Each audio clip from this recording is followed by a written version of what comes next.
Alright, be fair to me on this one. It's New Year's and I've been taking it easy. I don't have much footage, so I figure a discussion video on a topic like this could be worthwhile. I've released a few videos the last month that had a few people riled up. Any videos that talk about balance throw people into a fit, and there are a few, not everyone, a few people that use faulty logic to argue their point. The Salty Phrases video became one of my most controversial in fact, and so many had a problem with the idea that it was okay for people to pick overpowered champions if they wanted to win. The amount of hostility it received was insane though. I assure you it was mostly from the vocal few, so I'm not saying all of you were pissed off. That said, I want to clear up a few things before the end of this year and the real start of the next season. I fully acknowledge that there are times where the balance issues in League are wacky and dumb, but they're not usually as insane as people make them up to be, except during a few new champion releases, but those are mostly unavoidable.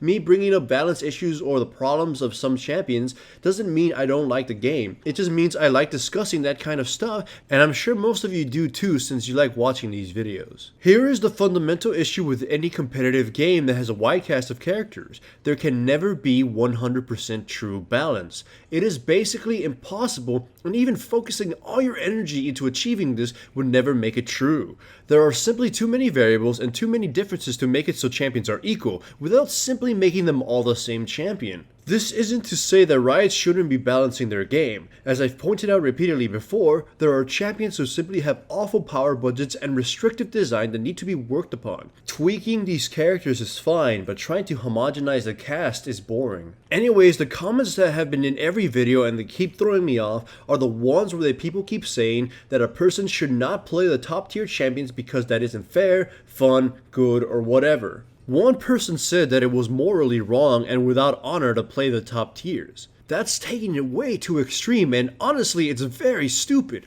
It even fails at some fundamental logic that even some smarter people don't seem to understand. There will always, without a doubt, be a top cast of champions. If there isn't one during a certain period, they will eventually emerge after a while.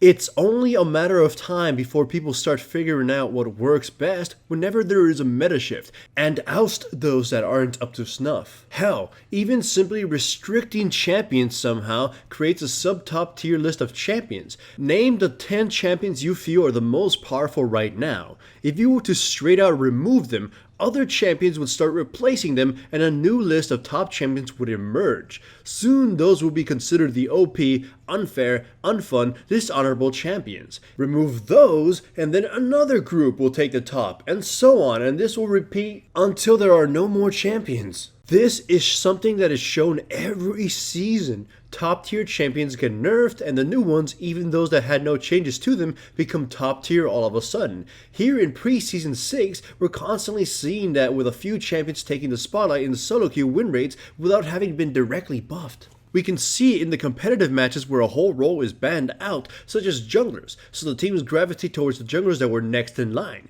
If those weren't banned but simply didn't exist, then they'd likely have been starting off on those other junglers in the first place, or those would have been garnering bans in the first place. I've said it before and I'll say it again. It baffles me how the community can go from saying an underused or underpowered champion takes skill to play and is secretly strong, to then saying the exact opposite when those champions are now in the limelight even after receiving only indirect changes. I know it's likely not the same people who said the first part saying the second part, but it's usually a reflection of what the community is thinking. I think it's sad that some people will ostracize anybody playing those champions. Are they assholes without honor or something awful simply for playing their favorite champions during a meta in which they happen to be perceived as overpowered? Is it fair for a brand main since release to now be verbally shit on for playing brand?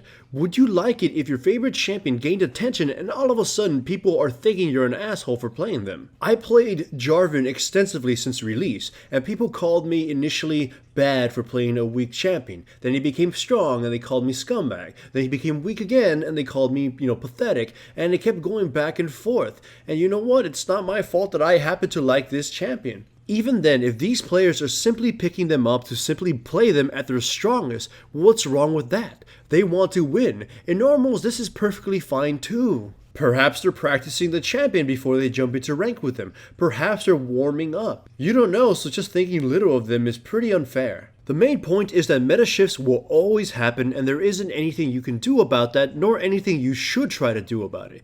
Balance in a competitive game with a colorful cast of characters should only be focused on smoothing out the outliers and fixing anything that is game breaking. A ninja that can destroy you in 3 seconds is not as bad as a champion whose entire kit relies on how insane one ability is that it drains their power budget on its own. There will always be a top tier and no one is scum for playing them. Nerfing them or removing them will simply bring out a new top tier and the cycle will repeat again. I could go into a rant about how proper imbalance helps the game, but several channels already did that better than me.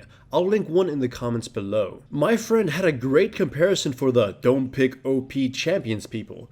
There was a character in a book called Of Mice and Men that was a short guy who would pick fights with other guys. He tried to fight taller and bigger guys to protect his ego though, because if he lost, then he would just say, hey, well the guy was massively bigger than me, look at him. And if he won, ha, I beat the big guy. I know there's a group of people who play underpowered champions, but like me, only play them because they want to play whoever the hell they want to play, and it's not based on power levels to begin with. However, there is a group of people who will stop playing strong champions even if they really like them, simply because they're being used a lot.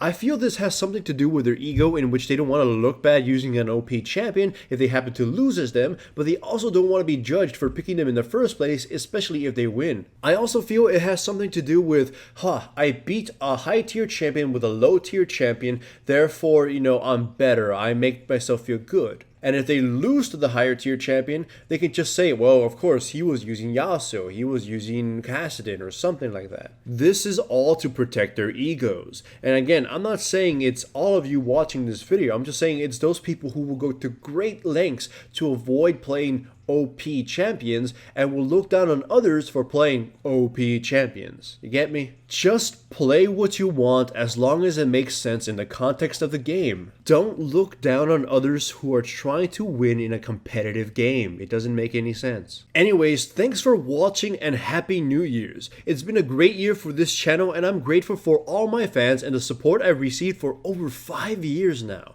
I love you all. Don't hate my love because it's top tier.